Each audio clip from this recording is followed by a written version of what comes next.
오늘 주시는 하나님의 말씀 신약성경 사도행전 18장 9절 10절 보시겠습니다. 사도행전 18장 9절.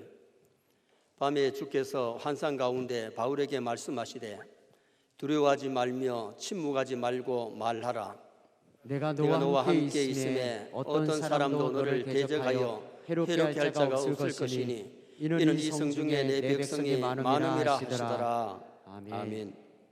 한번 따라 하시겠습니다. 두려워하지 말며 침묵하지 말고 말하라. 오늘 본문은 주님께서 환상 중에 베드로에게 바울에게 나타나셔서 침묵하지 말고 잠잠하지 말고 말해라. 다시 말하면 복음을 전해라.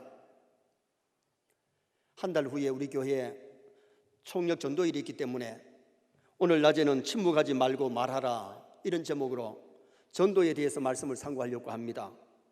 우리가 어떤 일을 할 때 남에게 말하지 말고 침묵을 지키고 비밀을 지켜야 할 때가 있습니다. 아무리 입이 근질근질해도 말하지 말아야 될 말은 안 해야 좋은 거지요. 그래서 서양 속담에 보면 침묵이 금이라 그랬어요. 아무리 말하고 싶어도 비밀을 지키고 침묵을 지켜야 할 때가 있는가 하면 침묵이 금만 되면 하나님 왜 우리에게 은혜를 주셨겠어요? 말하라고 먹으라고 입을 주셨잖아요. 잠언 25장 11절 말씀 한번 읽어보시겠습니다. 경우에 합당한 말은 아로새긴 은쟁반의 금사가니라. 아멘. 경우에 합당한 말, 전도하는 말, 생명을 살리는 말, 은혜로운 말, 선한 말은 하면 할수록 경우에 합당한 말이, 이런 좋은 말이 은쟁반의 금사가다. 잠언의 말씀은 하나님의 말씀이지만은 침묵이 금이란 말은 성경에 나오는 것은 아니잖아요. 그러나 사람 앞에 비밀 지킬 거 지키고 쓸데없는 말은 안 해야 되고 우리가 꼭 해야 될 말, 전도의 말, 영혼을 살리는 말, 선한 말, 은혜로운 말은 하면 할수록 점수를 딸 줄 믿습니다. 바울은 전도자입니다. 전도할 때 많은 역사가 일어났는데 사도행전 14장에 보면 루스드라에서 한 안진뱅이가 주목하여 보길래 내 발로 바로 일어나라 그랬더니 남에서 안진뱅이 된 지 한 번도 걸어본 적이 없는데 뻘떡 일어나서 뛰고 기뻐하고 즐거워하는 그 모습이 성경에 나타납니다. 사도행전 16장에 보면 빌립보에서 복음을 전할 때에 귀신 들린 점장이 귀신 쫓아내고 고발당해가지고 매를 맞고 감옥에 갇혔습니다. 수갑을 차고 있는데 기도하고 찬송을 부르는 가운데 쇠고랑이 철컥, 옥문이 철컥 열리고 간수장이가 오더니만은 선생들아, 내가 어떻게 해야 구원을 얻으리까? 주 예수를 믿어라. 그리하면 너와 내 집이 구원을 얻으리라. 하나님 우리에게 구원자를 주셨는데 예수 그리스도를 믿고 회개하면 어떤 죄든지 용서받을 줄 믿습니다. 누구든지 예수 믿으면 구원을 얻지만은 예수를 믿지 아니하면 천국 갈 수가 없고 지옥 백성이 되고 마는 거지요. 빌립보 감옥을 한번 보시겠습니다. 저기가 빌립보 감옥입니다. 바울과 실라가 갇혔을 때에 기적이 일어났던 그 장소를 아직도 보관해가지고 있잖아요. 제가 성지순례 가서 저곳에서 기도하고 왔는데 복음 전할 때에 기적이 일어나고 역사가 일어나고 귀신이 도망치고 쇠고랑이 풀려지는 그런 은혜 역사들이 일어났던 겁니다. 사도행전 19장에 보면 하나님께서 사도 바울의 손에 기이한 일을 행하게 하셨는데 바울의 손만 만져도 병자가 낫고 손수건이나 아침말을 갖다가 덮으면 병자가 낫을 뿐만 아니라 귀신 들린 자에게 귀신이 떠나는 그런 희한한 일들이 일어나게 된 거예요. 그런데 지금은 복음을 전하다가 바울이 복음을 전해야 되나 안 해야 되나 할까 말까 망설입니다. 왜? 하나의 이유는 바로 직전에 아덴에서 복음을 전하는데 아덴은 철학의 도시입니다. 지식의 도시입니다. 그래서 바울이 하나님의 말씀을 전달하는 것보다는 철학적인 설교를 했어요. 그런데 거기에는 철학적인 설교가 생명의 변화가 별로 없었어요. 다시 말하면 철학적인 설교가 실패한 겁니다. 중요한 것은 하나님의 말씀에 생명이 있는 줄 믿습니다. 하나님의 말씀을 전해야 되지 철학적인 설교하다가 실패를 했고, 또 하나는 유대인들이 멀리 원족을 와가지고 바울의 선교를 막 방해를 합니다. 남이 아닌 유대인들이 방해를 할 때에 바울이 실망을 해서 전도해야 되나 말아야 되나, 이런 와중에 밤에 기도하는 가운데 하나님이 나타나셔서, 주님이 나타나셔서 침묵하지 말고 잠잠하지 말고 전해라, 내가 너와 함께하마. 그러면서 하나님이 이 바울 사도에게 큰 힘과 용기를 주시는 메시지가 오늘 이 본문의 내용입니다. 그러면은 침묵하지 말고 복음을 전해야 될 이유가 뭐냐? 첫째는 구원받을 백성이 아직도 많기 때문에 전해야 됩니다. 구원받을 백성이 이 울산에도 많이 있는 줄 믿습니다. 자, 10절 말씀 하반절 한번 읽겠는데요. 이는 이 성중에 내 백성이 많음이라 하시더라. 아직도 고린도에 예수 믿고 구원받아야 될 사람이 많이 있기 때문에 침묵하지 말고 전하라, 그렇게 말씀하셨어요. 바울 사도가 볼 때는 고린도는 응탐하고 방탕한 도시, 그래서 고린도에 복음을 전한들 구원받을 사람이 별로 있겠느냐, 그렇게 생각을 했습니다. 그러나 바울의 그 생각은 잘못된 착각입니다. 침묵하지 말고 말하라 해서 1년 6개월 동안 그 복음을 전했는데, 고린도에서 복음을 전했는데 예수님이 우리 죄 때문에 십자가에 죽으셨지만 3일 만에 부활하셨다. 40일 세상에 계시다가 하늘로 승천하셨고 멀지 않아 세상을 심판하시러 다시 재림하실 예수님을 전했더니 고린도에 많은 사람이 예수 믿고 돌아오는 역사가 일어났어요. 복음은 영혼 구원하는데 방패인 줄 믿습니다. 정말 우리가 영혼을 사랑한다면, 사람을 사랑한다면 믿지 않는 자들에게 복음을 전해서 그들이 하나님께로 나와서 구원받는 천국 백성 되는 이 놀라운 사실을 우리가 전하지 아니하면 안 되는 거예요. 원래 우리 교회에 등록하신 분이 4월달 마지막 주까지 5명입니다. 이런 일이 우리 교회에 한 번도 없었고, 물론 코로나19 때문이지만은 우리 교회가 개척하고 한 달에 10명 이상씩 막 불어났어요. 2년이 됐을 때 한 200명이 모였어요. 그리고 해마다 교회에 등록하시는 분들이 많이 있었는데, 원래는 코로나 때문이지만은 전도가 너무 안 됐다는 거예요. 5명 전도했는데 2명은 내가 했고, 한 분은 권사님이, 한 분은 집사님이, 한 분은 성도가 전도했어요. 여러분, 우리가 잠잠하지 말고 전하라고 하는 이 메시지가 오늘 우리의 가슴에 못 박혀야 될 줄 믿습니다. 우리는 저 사람이 저렇게 사는데 구원을 받겠나, 저 사람이 저렇게 막 사는데 구원 받겠나, 지레짐작으로 판단하면 안 되는 거예요. 복음을 전할 때에 하나님의 부르심이 있어요.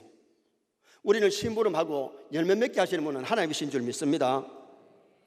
요한복음 4장에 보면 수가성 여인이 물길로 나왔다가 예수님을 만나게 되는데, 사진 한번 보시겠습니다. 수가성 여인이 물길로 나오는데 대낮에 나왔어요. 보통 여자들은 아침이 아니면 저녁에 물길로 나오는데 왜 대낮에 아무도 없을 때 나왔느냐? 이 여자는 결혼을 5번이나 했는데 실패했어요. 마음에 상처가 많지요. 1번, 2번 실패해도 그런데 5번이나 실패했으니, 지금 있는 남편은 결혼도 안 하고 같이 사는 있는데, 물결혼하면 여자들이, 저 여자는 결혼 5번 했고 결혼도 안 하고 지금 현재 붙어서 산다고 손가락질하고 욕을 하니, 여자들이 물길로 안 나오는 대낮에 나왔다가 누구를 만나느냐? 우물가에서 예수님이 제자들 점심때가 돼서 음식 사러 보내고 예수님이 그 여자에게 물 좀 달고 그럽니다. 당신은 유대인의 남자가 어떻게 사마리아 여자한테 물 달라 그러느냐? 내가 누구인지 알았으면 생수를 구했을 거다. 그러면서 대화하는 가운데 그 여자가 눈이 밝아져서, 그러면 당신은 선지자입니다. 그리고 좀 더 가다가 당신은 메시아입니다. 메시아인 줄 발견했을 때 마을로 뛰어들어가서 사람을 기피하고 사람을 안 만나려고 그러고 우울증에 걸릴 만큼 그렇게 연약했던 여자가 예수님 만나고 구원의 은총이 왔을 때는 마을에 데려가서 와봐라 내가 메시아를 만났다. 수많은 사람들을 데리고 예수님께 와서 수가성 사람들이 구원받는 역사가 일어났어요. 여러분, 우리가 예수 믿으면 누구든지 구원받는 줄 믿습니다.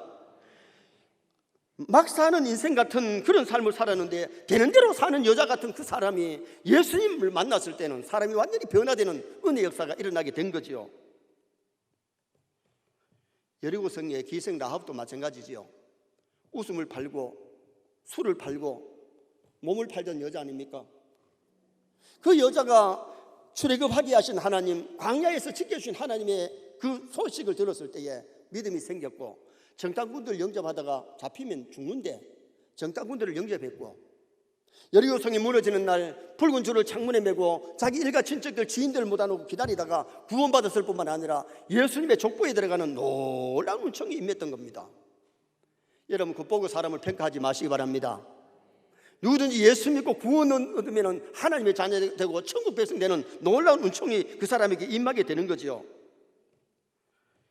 예수 믿는 사람 중에는 똑똑한 사람도 있지만 덜 똑똑한 사람도 있고, 의롭게 사는 사람도 있지만 다 하나님 앞에는 죄인이고, 부자도 있고 가난뱅이도 있지만 복음을 듣고 믿으면 구원을 받지, 돈이나 권력이나 지식이나 종교로 구원받을 수가 없는 겁니다.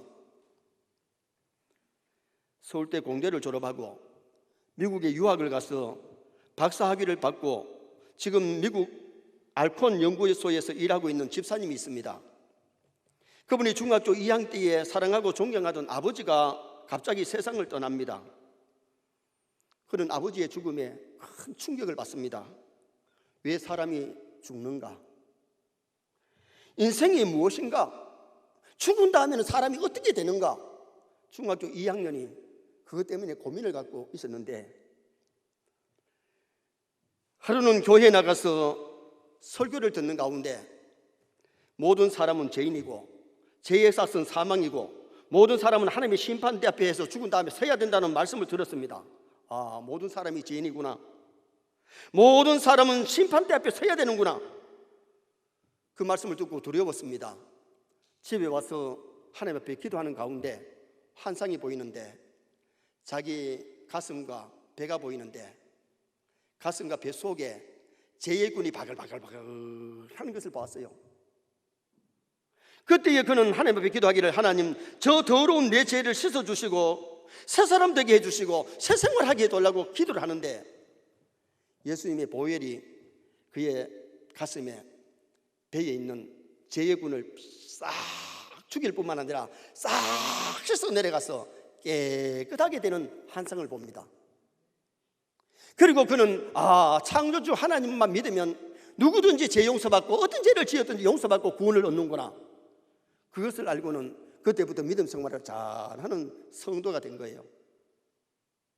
여러분, 우리가 중요한 것은 하나님 은혜 주셔야 믿어질 줄 믿습니다. 하나님께서 우리를 심부름시켜서 우리를 교회로 사람들을 부르는데, 그러나 그가 열매 맺고 안 믿는 것, 천국 백성 되고 지옥 백성 되는 것은 누가 하시느냐? 하나님이 하세요. 그러나 전도라고 하는 전도를 통해서 사람들을 부르시기 때문에 우리는 이 울산도성에 이 울주군, 남구, 중구, 이 울산도성에 아직도 믿어야 될 사람이 많이 있다는 겁니다. 예수 믿는 사람이 10% 정도밖에 안 돼요.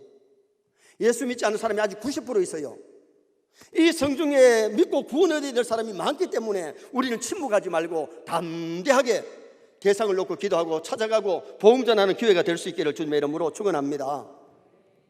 총력 전도는 전도 대상을 찾아가고 전도 대상을 주님 앞으로 인도해서 구원하게 하는 그 일을 우리가 해야 되는 것이 총력 전도 일이죠. 두 번째로, 복음을 전할 때에 하나님의 능력이 나타나기 때문에 침묵하지 말고 복음을 전해야 됩니다. 10절 상반절 말씀 함께 읽겠습니다.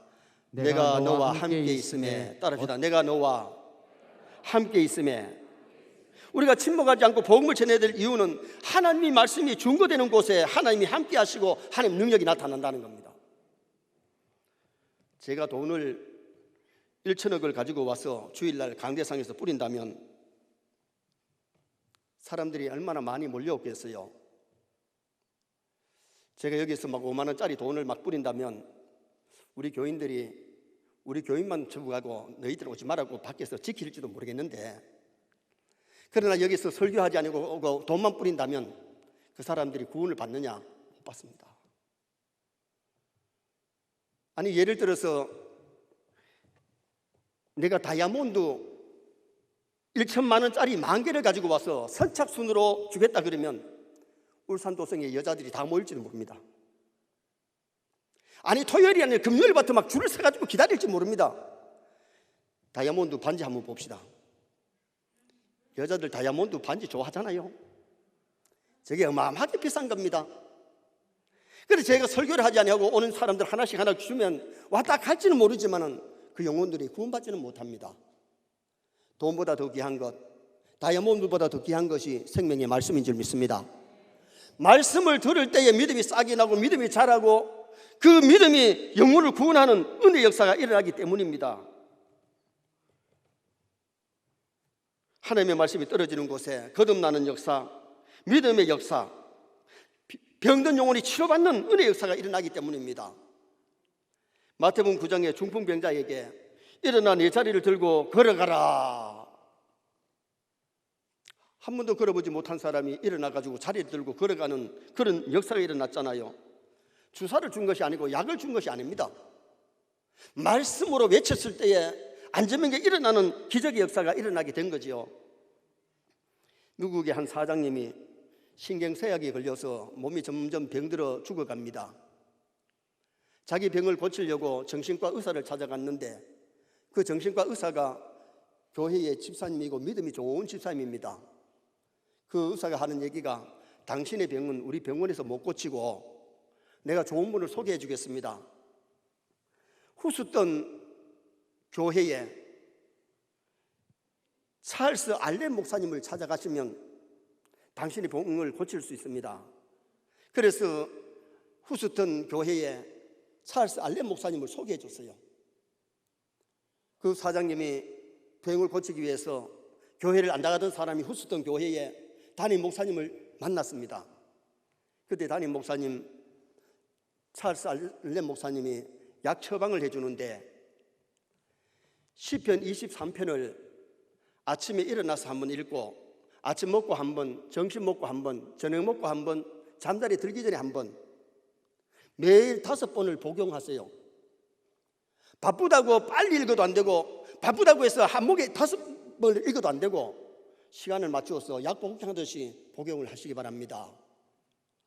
그래서 이분이 병 고치고 싶어서 아침에 일어나자마자 시편 23편을 조용하게 묵상하면서 읽습니다. 아침 먹고 한 번, 점심 먹고 한 번, 저녁 먹고 한 번, 잠자리 들기 전에 한 번 읽는데 한 달이 지나니까 그에게 있었던 신경쇠약은 떠나게 되고 치료가 되었습니다. 몸이 회복된 겁니다. 여호와는 나의 목자시니 내게 부족함이 없으리로다. 하나님의 그 말씀이 그 영혼을 치료했을 뿐만 아니라 육신이 병든 것까지 치료가 되어진 거지요. 정말 하나님의 말씀은 영혼을 치료할 뿐만 아니라 우리의 삶을 치료할 줄 믿습니다. 전도는 죽어가는 영혼을 살리는 일이기 때문에 복음을 전할 때에 정말 치료의 역사가 일어나게 되는 거예요. 제가 부흥회를 인도하면서 느낀 것이 뭐냐면요, 부흥회를 인도하러 가보면 첫날 저녁에는 얼굴이 상당히 굳어 있습니다.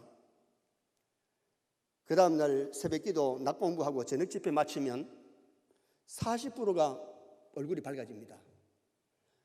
셋째 날 저녁에는 한 60%가 밝아져요.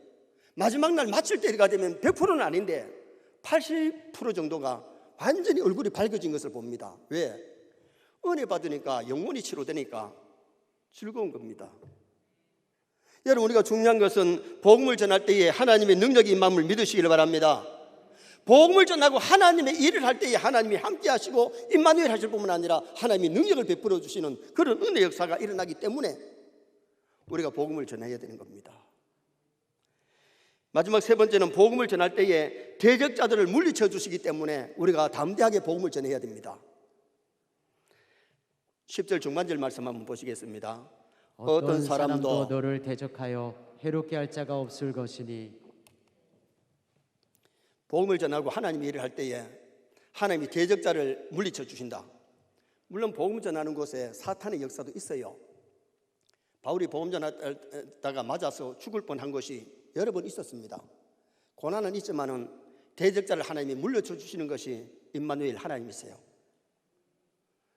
여러분, 우리가 주의 일 하다가 고난받아도 즐겁게 일하시길 바랍니다.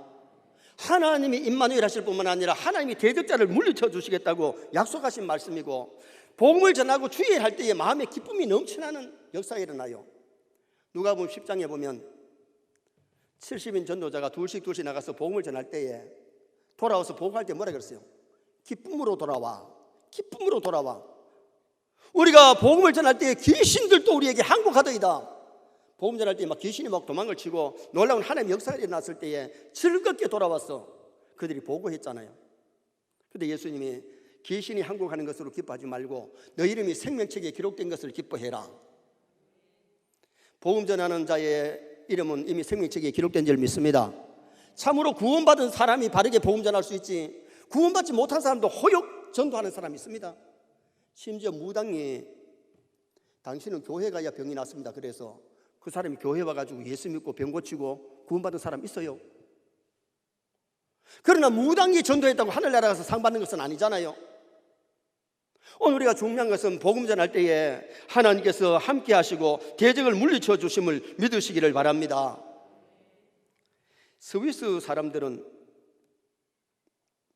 환경이 좋지만은 너무 적전해서 정신병자가 참 많대요. 어느 날 비가 축축 내리는데 아파트에서 비명소리가 납니다. 가보니 70세 된 할머니가 아파트에서 투신했습니다. 죽었습니다. 경찰들이 이게 타살이냐 자살이냐 조사를 했는데 조사해보니 타살이 아니고 자살입니다. 이 집은 굉장히 부잣집입니다. 그런데 왜 그분이 자살을 했느냐? 일기장을 읽어봤더니 오늘도 아무도 오지 않았다. 아들도 며느리도 손자 손녀도 친구도 오지 않았다. 그것이 1년 되도록 그 집에는 아무도 오지 않아서 적절했다는 겁니다. 그러나 여러분, 우리가 이 신앙생활을 제대로 하면 고달프고 괴로운 것 없습니다. 우울증 떠납니다. 교회 와서 찬송하고 기도하고 말씀 은혜 받으면 모든 영적인 어두움이 물러갈 줄 믿습니다. 하나님, 우리의 대적은 마귀인데 마귀를 물리쳐 주시는 그런 은혜 역사가 일어나지요. 기도 안 하고 믿음생활 제대로 안 하면 교회를 다니는데도 사탄이 역사해가지고 가룟유다가 사탄이 그 속에 들어가서 예수님 팔아먹고 자살하고 지옥 갔잖아요. 교회를 다닌다고 100% 다 기쁘고 즐거운 것 아니에요. 정말 은혜 생활을 해야 기쁠 줄 믿습니다. 주일 해야 새 힘이 생기고 기쁘고 즐거운 은혜 역사가 일어나기 때문입니다. 주와 같이 길 가는 것 즐거운 일 아닌가? 제약 벗은 우리 영혼은 기뻐 뛰며 주를 보겠네. 제사함의 기쁨, 구원받은 기쁨이 있어야 됩니다. 천국의 소망이 넘쳐나야 됩니다. 교회를 다니는데도 천국 소망이 없는 사람, 구원의 즐거움이 없는 사람. 우리가 잘 아는 다윗이 그렇게 믿음의 사람인데 어느 날 여자가 모욕하는 것을 보고, 뻘거벗어 모욕하는 걸 보고 궁궐로 불러 들어가지고 동침을 했습니다. 그걸 은폐하려고 덮어놨지만은 하나님이 나단 선자를 통해서 죄를 지적하고 그가 회개할 때에 왕관을 벗어놓고 침상을 적셔가면서 회개합니다. 다윗이 회개할 때 뭐라 그랬어요? 우슬초로 나를 정결케 하소서. 내가 정하리이다. 구원의 즐거움을 내게 회복시켜 주옵소서. 과거에는 구원의 즐거움이 있었는데 지금은 죄 짓고 나니까 하나님 앞에 죄를 짓고 회개하지 아니하니까 구원의 즐거움이 사라지고 임금 자리에 앉아가지고 나라를 다스리지만은 왕궁에서 보좌에 앉았다고 해서 즐거운 것이 아니었다는 겁니다. 우리가 하나님의 말씀대로 살고 믿음으로 살 때에 구원의 즐거움과 내세의 소망이 더해지는 그런 기쁨이 넘쳐나게 되는 겁니다. 성도들은 기쁨이 술이나 마약으로 오는 것이 아니고 정말 우리 성도들이 믿음으로 살 때에 영생의 반열에 세워졌을 때에 참 구원의 즐거움이 메아리치게 되는 마음이 기쁘면 얼굴도 기쁘고 삶이 즐겁습니다. 삶이 즐거워야 됩니다. 교회를 다니면서 공부하다 괴롭다 힘들다 그러면 하나님과 멀어진 겁니다. 정말 주 안에서 믿음으로 살 때 주 안에 있는 나에게 딴 것이 있으라. 정말 기쁘고 즐겁게 믿음 생활하고 주님이 나와 함께 하심을 체험하면서 살아가는 믿음의 용사가 될 수 있는 거지요. 어거스틴이 예수 믿기 전에 아버지가 믿는 마니교를 믿었습니다. 즐거움을 찾아보려고 술을 마시고 기생들하고 놀아나고 17살에 자기 하녀를 범해가지고 아들을 낳았습니다. 여러분 17살이면 고등학교 1학년입니다. 1학년이 애를 낳았어요. 여자 관계가 아주 복잡하고 술을 좋아하던 그가, 어머니는 모니카가 기독교인입니다. 그 아들이 방탕한 삶을 청산하고 돌아오게 해달라고 기도했는데 어느 날 펴서 읽어라 펴서 읽어라는 소리를 듣고 성경을 펴는데 방탕과 술 취하지 말며 호색하지 말고 그 말씀이 그의 마음을 강타해버립니다. 그가 회개하고 돌아왔는데 암브로시우스의 설교를 듣고 완전한 기독교인이 되고 기독교 역사에 큰 일을 한 사람이 성 어거스틴인데 그의 참회록에 뭐라고 기록되어 있느냐? 내가 하나님 품에 돌아오기 전에는 참 평안이 없었나이다. 하나님께 돌아왔을 때 참 평안이 그에게 넘쳤지, 하나님을 떠나서 술 마시고 여자들하고 놀아날 때 평안이 없었다는 겁니다. 세뇌 모든 성도들이 주 안에서 평안을 누리시기를 바랍니다. 주 안에 살 때에 복음을 전하고 주의할 때에 하나님이 대적을 물려주시고 참 평안을 주시고, 복음 전하는 사람에게는 하나님이 함께 하시고 기쁨을 주시고 하늘의 상급도 더해주시는 하나님이세요. 정말 우리가 믿음으로 산다는 것이 얼마나 멋있는지요. 대충 신앙생활 하지 말고 정말 믿는 것처럼 믿어보시기 바랍니다. 그러면 하나님이 나와 함께 하심을 체험하고 감사하는 성도의 삶이 이루어집니다. 다니엘서 12장 3절 말씀 함께 읽겠습니다. 지혜 있는 자는 궁창의 빛과 같이 빛날 것이요 많은 사람을 옳은 대로 돌아오게 한 자는 별과 같이 영원토록 빛나리라. 아멘. 남자가 군대에 가가지고 소령만 돼도 성공했다 그러지만은 스타가 되면, 준장이 되면 여러분 얼마나 젊은 사람들에게 존경을 받는 인물입니까? 하늘의 별과 같은 스타와 같은 상급을 누구에게 주느냐? 많은 사람을 옳은 대로 돌아오게 한 자, 전도한 자, 영혼을 구원한 데 심부름한 자가 하늘에서 스타와 같은 영광을 차지할 것을 성경이 우리에게 말씀해 주고 있는 겁니다. 아직까지 믿지 않는 내 부모 형제가 있는데, 친구 지인들이 있는데 그냥 우리는 반감하면 안 돼요. 천국과 지옥은 분명히 있습니다. 죽음으로 인생이 끝이 아닙니다. 영생이 있습니다. 천국이 아니면 지옥에서 영원히 삽니다. 예수 믿는 것이 얼마나 큰 복인지 모릅니다. 예수 믿고 우리가 구원받은 거 감사해야 되고요, 천국 소망하면서 기뻐해야 되고요, 믿지 않는 불쌍한 영혼들에게 구원의 줄을 던져서 그들을 주님 앞으로 인도하는 이 놀라운 일을 우리가 행해야 되는 겁니다. 결론을 짓습니다. 침묵하지 말고 말하라. 구원받은 백성이 울산도성에 아직도 믿고 구원해야 될 사람이 많기 때문에 침묵하지 말고 복음을 전해야 되고, 말씀이 떨어지는 곳에 영혼 구원의 운동, 생명운동이 일어나기 때문에 우리가 복음을 전해야 됩니다. 복음 전할 때 대적자를 하나님이 물리쳐 주시기 때문에 하나님이 대적자를 물려주시고 이 땅에서 기쁨만 주시는 것이 아니라 하늘의 상급을 더해 주시기 때문에 이 마지막 시대에 전도자의 사명을 감당하는 나와 여러분 되시기를 주님의 이름으로 축원합니다.